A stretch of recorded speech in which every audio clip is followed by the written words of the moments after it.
For the third time in the late 1970s, Leyland decided to revive the Titan name for a new bus. But this was not to be just any bus. It was going to be designed and built like no other. However, this Titan nearly became a Titanic. This is the story of the Leyland B15 TN Series Titan, the bus that almost sunk Leyland. Hi, this is Jeffrey, and in this video we're going to take a look at the Leyland Titan B15 TN Series buses. Now, I know that this bus is a favorite of many, and just by looking at it, it's very easy to see why. Now, in this video, I'm going to focus on the design and development aspect of this bus because it has such an interesting and unique story behind it. A lot of resources were put into the design of this bus, and so that's what we're going to learn about.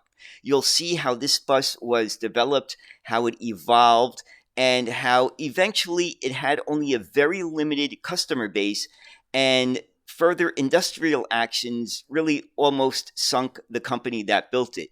So let's get started in learning about the Leyland B15 TN Series Titan buses. Can one size fit all in a bus? Every one of the once great names in the bus and coach industry, which included AEC, Albion, Bristol, Daimler, and Guy, were coexisting under the Leyland umbrella as the 1970s began. Leyland had rewritten the bus rulebook with the National, and in 1973, Leyland had laid out a blueprint to build an equally modern, integral double-decker bus. Where the National had been a very particular production line assembled vehicle, this new concept for a double-decker bus would be built by more traditional coach building methods. British Leyland had three types of rear-engined double-deck chassis in production at this time: the Bristol VRT, the Daimler Fleetline, and the Leyland Atlantean. All were reliable and respected vehicles, which all sold in decent numbers to both municipal and national bus company fleets. London Transport was then simultaneously drawing up plans to retire the RT and Routemaster types and were looking for modern high-tech buses that could be operated by one person. The recently introduced Daimler DMS Fleetline was proving to be a problematic vehicle, though looking back, it has shown us that this was partly due to London Transport not fully understanding how an off-the-peg vehicle should be maintained. So British Leyland engineers began work on a prototype vehicle to address this, which was coded B15. The concept of the B15 was to be bursting with modern technology, class-leading in noise and comfort levels, while also providing a long service life. An extensive ergonomic study took place, taking everything into consideration, such as step heights, driver controls, positioning of grab holes, and isolating noise or vibration. Mock-up interiors were built at Leyland where every aspect of the bus and the impact of all components and features, from the driver to the passenger, would be surveyed in great detail. In October of 1975, British Leyland had the first working prototype B15 up and running on the test fleet using a Leyland 500 series engine and a fully automatic version of the epicyclic gearbox. What made this a very unique bus was the full compliance of every type of regulation in existence known for transit or transport buses throughout the world. In theory, it could run anywhere on Earth. And then there were insights gained by careful study of the previous passenger and customer surveys. As with the National, the B15 also featured air suspension, which was still something of a novelty back then. A total of 5 prototypes known as B15.01 to B15.05 were constructed between 1975 and 1977, 2 of which were evaluated in London. The Titan name, previously used for a front-engined double-decker bus, was revived for production in June of 1977. Now, let's take a look at some of the basic specifications of the Leyland Titan, which in production will have the designation of TN. Number 1. Length was 9.56 meters or approximately 31 feet 5 inches. No other lengths were built. Number 2. Width was 2.5 meters or 8 foot 2 inches. Number 3. Height was 4.4 meters or approximately 14 feet 5 inches. Number 4. Engine was the A. Gardner 6LXB or B. The L11 or TL11. Number 5. The main body structure was aluminum and the body was assembled using Avdel lock rivets similar to the Leyland National. Number 6. Could be specified with 1 or 2 doors.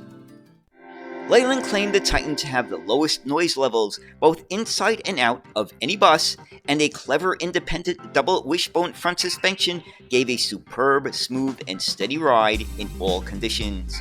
To reduce interior vibrations, the powertrain was mounted partly by means of suspension from the upper deck floor, and the cooling system was isolated from the rest of the engine bay with a thermostatic hydraulic fan drawing air through the radiator, thus giving optimal thermal efficiency. Leyland supplied the chassis, and the bodywork was produced by Park Royal Row in London. After some positive demonstrations with large operators such as London Transport, Greater Manchester, and West Midlands PTE, overall feedback was promising, but operators made their qualms known about the problematic 500 series engine, so Leyland decided that the Gardner 6LXB rated at 180 bhp would be available, the chosen engine of the UK bus operator. This was the first time a Leyland bus had been produced with an outsourced engine, although a Leyland power unit came along in 1979 with the L11 or TL11. The production Titan came online in summer of 1977 with a huge order confirmed, not only with 254 London Transport, but West Midlands ordered 80 and Merseyside ordered 50. Very promising indeed for a brand new design. Quite unfortunately, constant union disruption at Park Royal meant that production was slow and customers grew tired of waiting for buses. Rival bus manufacturers such as MCW started to lure away valued customers with their new MCW Metrobus. Production became so problematic that British Leyland decided to close the London bodywork plant and move Titan production, motivated by high wage costs, constant strikes, and low productivity. Eventually, Titan production moved to Workington in 1981, and the national factory was extended and took an entire year to complete, but this put delivery orders back by almost 18 months, and one by one, the customers, including London, cancelled their orders. Municipal customers deemed the Titan to be too impractical for country use, and Leyland quickly realized the Titan had a limited customer base beyond the big cities. Leyland soon had a simplified double-deck chassis developed, which suited all customers far better than the integral Titan. Launched at the 1980 Commercial Vehicle Show, the Olympian featured a traditional chassis, but none of the complicated Titan ideas such as hydraulic brakes, multiplex wiring, or independent front suspension. The last Titan came off the production line in 1984 and had cost Leyland millions in lost revenue due to cancelled orders. London's fleet of Titans totaled 1,125 buses. Was the Titan really a Titanic in disguise? Well, as a bus, it was superb. By all accounts, they drove exceptionally well. Both drivers and passengers loved them, thanks to the bright, spacious, and comfortable interior, and above all, proved to be very durable in service. The key problem was the technology. Non-urban operators did not see a need for air suspension, complicated wiring systems, or integral bodywork, and simply ran away from the Titan. With larger fleets like London, the Titan gave exceptional service, partly due to good workshop facilities and exacting preventive maintenance. Financially, the Titan turned out to be a real blunderbuss for Leyland, teaching the company a costly and difficult lesson in how not to reinvent the wheel, or the bus for that matter. Which was really a shame, as the Titan was actually an impressive piece of design and technology, unfortunately a decade ahead of its time. And so there it is, the story of the Leyland B15 TN Series Titan buses. Now, this is another bus from the 1970s that I really like the way it looked, especially when you see those very large lower deck windows. I think that gave it its special aesthetic appeal. Now, I think a fair question to ask is, if the Titan was completely produced at Workington, meaning that the bodies were not built by Park Royal, would the Titan have sold better? And I think the answer to that question is both yes and no.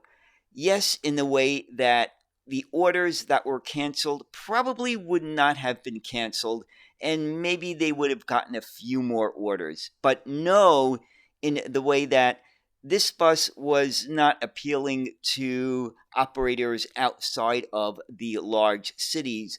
So I don't think orders would have been all that substantial beyond the ones that were canceled, and maybe a few more smaller orders in addition to that. So, what do you think of the Titan bus? Do you like it? Did you not like it? And what's your opinion of it? So, anyway, I hope you enjoyed this look at the Titan B15 TN Series buses. And as always, thank you so much for watching and have a great day. Bye.